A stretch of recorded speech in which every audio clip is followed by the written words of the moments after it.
This week's story covers an event that has often been described as the strangest battle of World War II.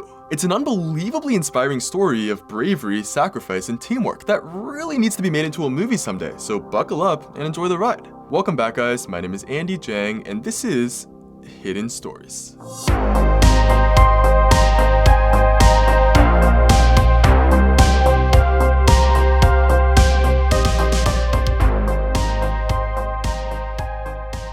On the afternoon of May 3rd, 1945, at the end of World War II, a Croatian prisoner named Zvonimir Kukovic walked out through the front gates of Castle Itter, the place where he was being held captive by Nazi SS guards. Now, Castle Itter was not your average prison. Located on top of a hill in the village of Itter, Austria, it was this big fortress with massive medieval walls, surrounded on all sides by steep ravines. As such, because of its great security and strategic location, when the Nazis came across Castle Itter during their invasion of Austria, they quickly decided to seize it and turn it into an escape-proof prison for high-profile political prisoners, the VIPs, or very important prisoners as they were called, who could eventually be used as bargaining chips in the war. Before long, the prison became home to some of the most famous prisoners of war on the planet, including two former French prime ministers, Edouard Daladier and Paul Reynaud, two former supreme commanders of the French army, Maxime Weygand and Maurice Gamelin, a world-famous French tennis player, Jean Bouroutra, as well as several other important leaders and politicians. However, there were also ordinary prisoners at Castle Itter as well, one of them being that Croatian man, Zvonimir. Although Zvonimir had been captured while fighting against the Nazis and should have immediately been executed for his crimes, since he was a skilled electrician, he was allowed to live under the condition that he would join the maintenance crew at the newly established Castle Itter prison.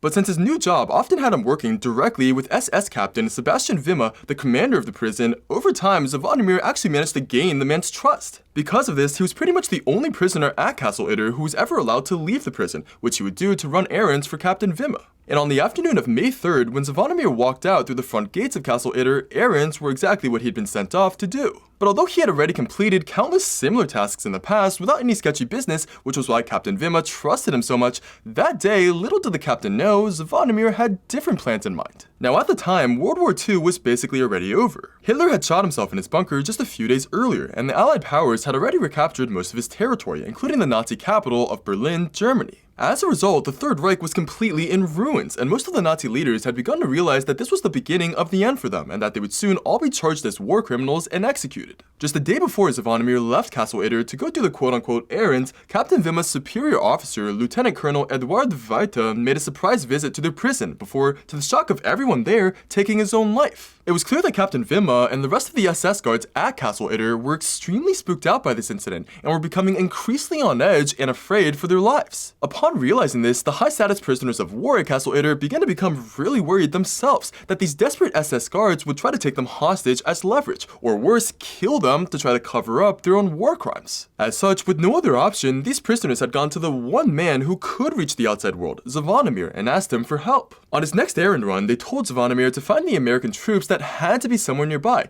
and then hand the troops a handwritten letter that they had drafted up that detailed their specific situation and location, requesting for assistance. Although it was an extremely dangerous mission through Nazi-occupied territory, since Zvonimir was just as eager to be rescued as the rest of the prisoners of war, he agreed to help. After leaving Castle Itter on his bicycle, he started heading towards the city of Innsbruck, Austria, which was reportedly the closest place nearby that the Americans were at that wasn't still completely overrun by Nazi troops. Despite having to bike over 40 miles through multiple Nazi roadblocks, as well as numerous units of dangerous Wehrmacht and Waffen-SS troops, incredibly, Zvonimir was able to make it to Innsbruck by that evening, where he soon ran into a group of American soldiers from the US 103rd Infantry Division. When he quickly handed them the note and informed them about the situation, the soldiers told him that although they did not have the authorization to directly move forward with a rescue attempt, they would contact their headquarters and get an answer back to him by the next morning. Meanwhile, back at Castle Itter, when Zvonimir still hadn't returned from what should have been a fairly short errand run, Captain Wimmer finally reached his breaking point. Although he had been desperately trying to justify staying at the prison and fulfilling his duty as commander, he had finally come to the realization that the war was now completely lost. American troops could arrive at any given moment, and he was just foolishly waiting there like a sitting duck. Seeing no other options for himself, early the next morning on May 4th, 1945, Captain Wimmer abandoned his post and fled from Castle Itter without telling anyone. When the rest of the SS guards realized in horror that their commander had run off, they immediately lost every shred of confidence that they had left in their cause, and soon all followed suit, leaving the prisoners of war suddenly completely alone inside the castle. But although these high-status prisoners were all incredibly relieved that none of the guards had tried killing them or taking them hostage like they had been worried about, no one really celebrated. There were just way too many diehard Wehrmacht and Waffen-SS troops still roaming around the surrounding areas with nothing to lose anymore. Some of them were bound to come across the castle eventually and discover them inside. The prisoners all suspected that they weren't out of the clear just yet, not by a long shot, and that the worst was still yet to come. And as it turns out, their instincts were right.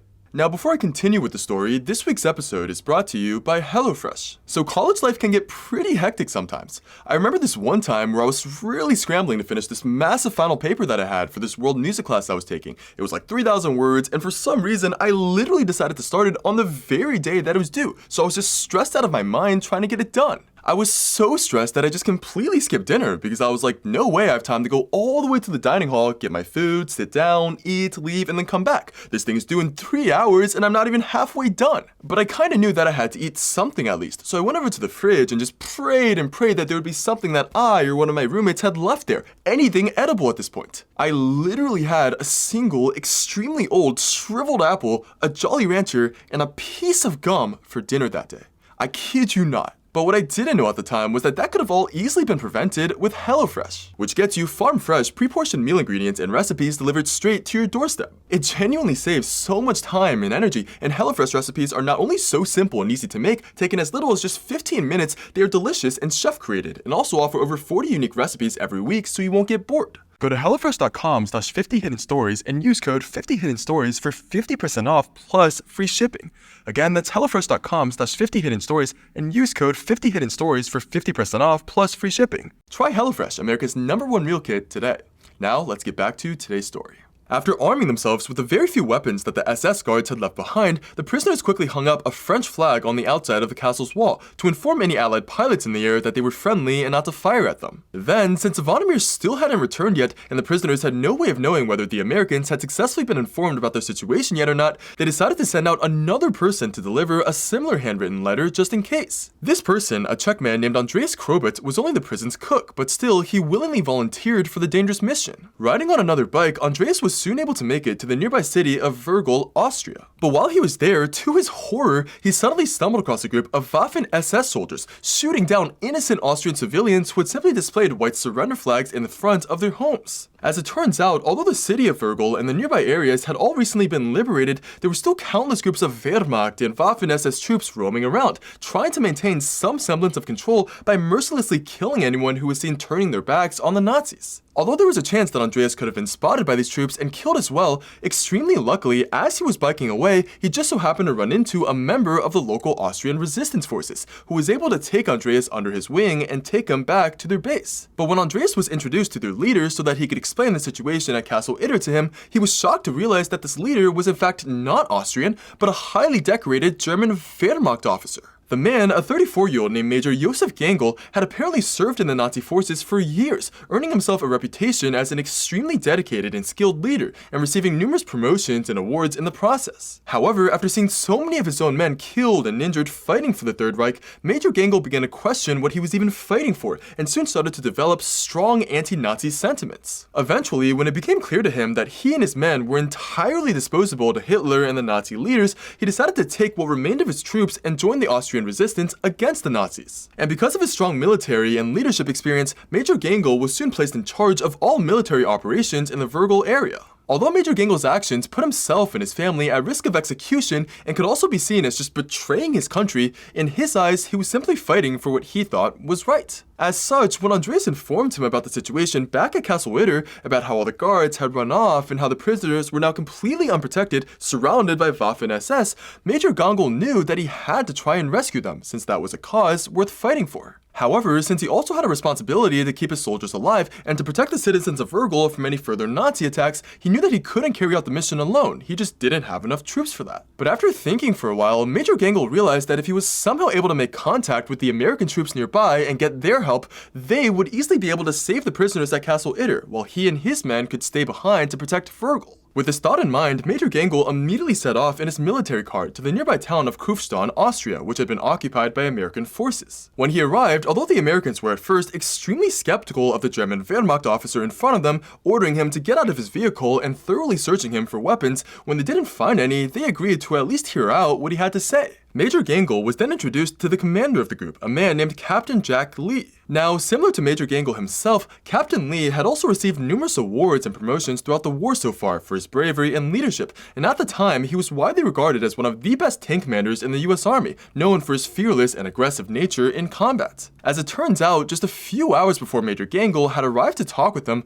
Captain Lee and his men had successfully liberated the town of Kufstein, Austria from Nazi control, and they had actually planned on that being their very last battle. Since they had heard the news of Hitler dying and Berlin falling, everyone knew that the war was going to end at literally any moment now, so there was no longer any point for them to keep on going and potentially die fighting in a war that had already been won. However, when Major Gangle handed the letter that Andreas had brought him over to Captain Lee and explained what was going on at Castle Itter, the captain's initial reaction was the exact same that Major Gangle's had been. He wanted to help save those prisoners, even if he wasn't obligated to do so, and even if it meant risking his own life. Although Captain Lee's men were slightly less enthusiastic about immediately jumping back into battle again, they eventually agreed as well that it was the right thing to do.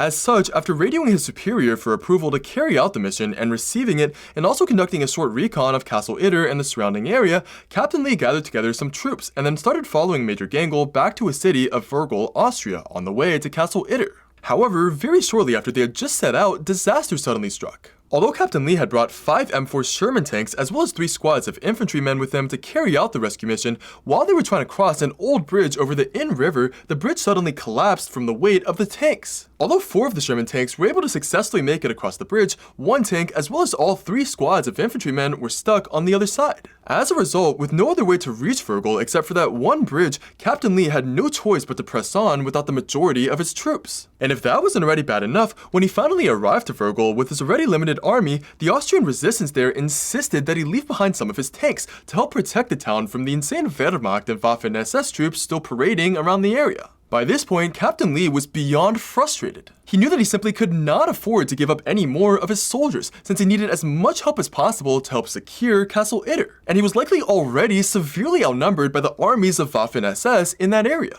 However, since the Austrians weren't really willing to budge either, an argument soon broke out, and time was ticking away fast. But right when it seemed like things were starting to get heated, Major Gangle suddenly stepped in, proposing a solution. Major Gangle said that if Captain Lee was willing to leave some of his tanks behind to protect the city of Virgil, then he himself, along with his loyal Wehrmacht troops, would go to Castle Itter along with them to make up for the lack of support. After thinking about this for a while, Captain Lee reluctantly agreed. He decided to keep 2 of his tanks in the city, leaving him with only 2 tanks and 14 US soldiers for himself, but also Major Gangle and 10 of his German men. And although the 2 groups of soldiers were once enemies, they began making their way towards Castle Itter together as a single team, making it one of only 2 times in World War II history that American and German soldiers have ever worked together on a joint operation. Along the way to Castle Itter, Captain Lee decided to keep 1 more tank behind to guard a strategic bridge that led to the castle, leaving the group with only a single tank left, his own, which was called Besaten Jenny. Soon after that, the group came across a roadblock that was manned by a small squad of Waffen-SS,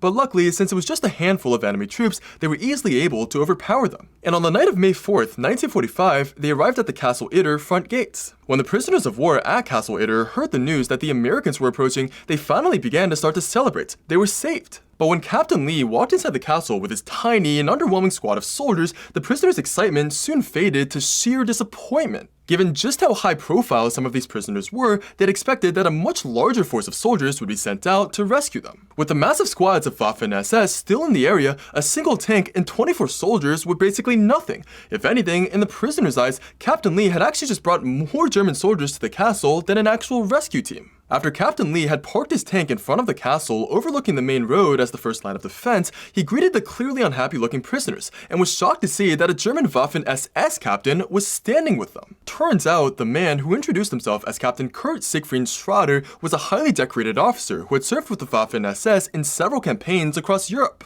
However, after suffering severe injuries during a battle, he began to become increasingly skeptical of the Nazi cause, just like Major Gangle had. As such, after surrendering to the Allied forces, he had simply returned to his home in Itter, Austria to be with his family and to keep them safe. However, since he would often visit Castle Itter to chat with his friend who ran the prison, Captain Wimmer, over time he became close friends with many of the prisoners themselves as well. So when 2 of them had suddenly showed up to his house, explaining that all of the guards had run off and asking whether he could come to the prison and help lead them, despite the insane risk and not even being able to walk properly without a cane, Captain Schrader had agreed. With the addition of Captain Schrader to their team, it was probably the strangest squad of troops ever assembled. An American captain, a Wehrmacht major, and a Waffen-SS captain all on the same side, all working towards the same cause. Shortly after Captain Lee and Major Gangel had arrived to Castle Itter, some of Major Gangel's men suddenly reported seeing enemy forces moving in the surrounding areas around the castle. Realizing that they could be attacked at any given moment, Captain Lee quickly ordered for the prisoners to seek shelter in the cellar. From the start, he had never intended on rescuing the prisoners from the castle himself. That just wasn't realistic with his limited squad of troops. Instead, he had planned on defending the castle from attacks from the inside until more reinforcements could arrive to the area. Given Castle Itter's location on top of a hill and the steep ravines surrounding it, despite their small force, it would be no easy feat to overtake them and the high ground that they had. As such, after a dark piece of cloth was tied around the arms of all the allied German soldiers to tell them apart from the Nazis, Captain Lee, Major Gangel, and Captain Schrader each took command over a section of the castle's perimeter, setting up watchmen to keep an eye on the enemy's movements. By that point, with just how many Waffen-SS were scouring the nearby areas, everyone inside Castle Itter knew that an attack was going to come. It was just about when. And just after 4 a.m. on the morning of May 5th, 1945, it came.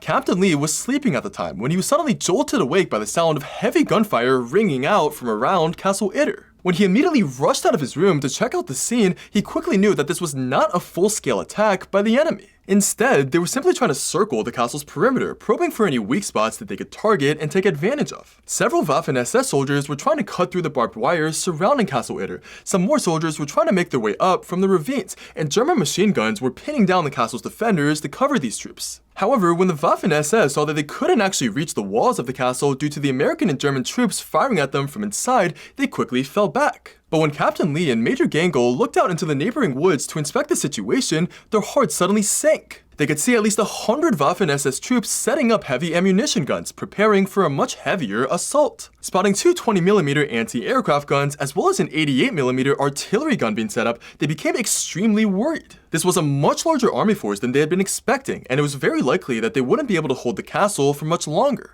Although Major Gangel desperately tried calling the Austrian resistance back in Virgil for reinforcements, they were only able to send out just 3 men, who quietly snuck past the Waffen-SS and into the castle with them. Soon after that, the assault began, and Castle Itter suddenly began being bombarded by enemy fire. As the American and German allied forces frantically rushed around the castle, desperately trying to hold off the incoming onslaught of Waffen-SS, things almost immediately took a horrible turn. Captain Lee's tank, Basant and Jenny, which had managed to successfully hold off the incoming enemy forces up until this point, was suddenly struck by 2 anti-tank rounds and completely destroyed. Although the tank's crew was able to escape back into the castle with their lives, the Allied soldiers had now lost a solid chunk of their firepower, and the battle seemed like it was still just beginning. To make matters even worse, shortly after the Waffen-SS had destroyed the tank, all of the prisoners of war that had been told by Captain Lee to stay down in the cellars suddenly appeared above ground, armed with weapons, wanting to help fight as well. However, right as the former French Prime Minister, Paul Renaud, a fairly old man at this point, rushed out into the open to engage with the enemy, Major Gangel immediately yelled out at him, frantically dashing towards him to remove him out of the direct line of fire. But in an instant, before anyone could even react, Major Gangel suddenly fell to the ground, bleeding from his head. To the shock of everyone around him, the man who had managed to survive throughout the entirety of World War II,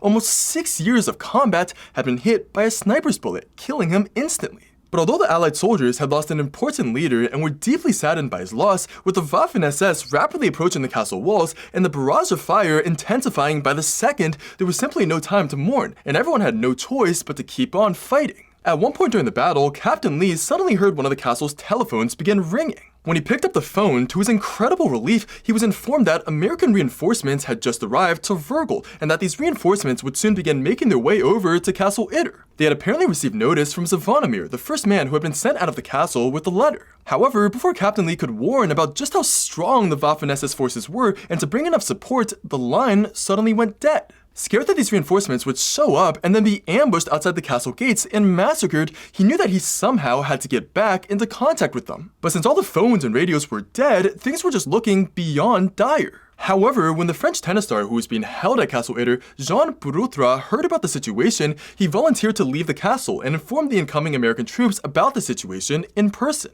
Although Captain Lee was initially reluctant to let him go, telling him that the chances of him making it out alive were basically none, Jean was confident that he could make it, pointing out the fact that he was in peak physical condition and that no one else was better suited for the task than him. With no other option, Captain Lee eventually decided to let Jean go. After crawling up the castle walls and dropping to the ground, Jean began dashing for the nearby woods. Incredibly, he was able to somehow sneak past several groups of Waffen-SS troops who were still firing at the castle, and then successfully make it to the incoming squad of reinforcements. To the surprise of the soldiers in the squad, Jean seemed hardly even out of breath, despite having made such an insane trek. When he informed them about the extremely important updates on the situation in the Waffen-SS forces, the commander took note of them, and he and his squad began to continue making their way towards Castle Itter, with Jean now leading them. Back at the castle, the Allied forces were on their last legs. The Waffen-SS had just about breached the castle, so Captain Lee and Captain Schroeder were frantically ordering all of the troops to fall back to one of the fortified towers so that they could make their last stand. However, just as it seemed like things were hopeless and that this would be the end, the American reinforcements, with Jean Brutra guiding them, suddenly appeared from behind the Waffen-SS, sending the enemy troops scattering. To the immense relief of all the soldiers, captains, and political prisoners inside the castle, they were finally being rescued. And as the last of the Waffen-SS disappeared into the woods,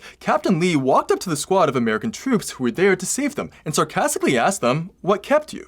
2 days after the Battle of Castle Itter, the Nazi Chief of Staff formally signed official documents of surrender, finally marking the end of World War II. Incredibly, while many of the castle's defenders had been injured during the brutal Waffen-SS siege, there had only been just one Allied casualty, Major Gangel himself. But although he had lost his own life, Major Gangel had helped save the lives of numerous others, and he was later declared an Austrian national hero, and a street in Virgil was named after him. As for Waffen-SS Captain Schroeder, because of his actions at Castle Itter, he was later cleared of any wrongdoing during the war, and was allowed to walk free with his family. And as for Captain Jack Lee, he was later awarded the Silver Star and the Distinguished Service Cross for his bravery and his leadership. Take care guys, and I'll see you all next week.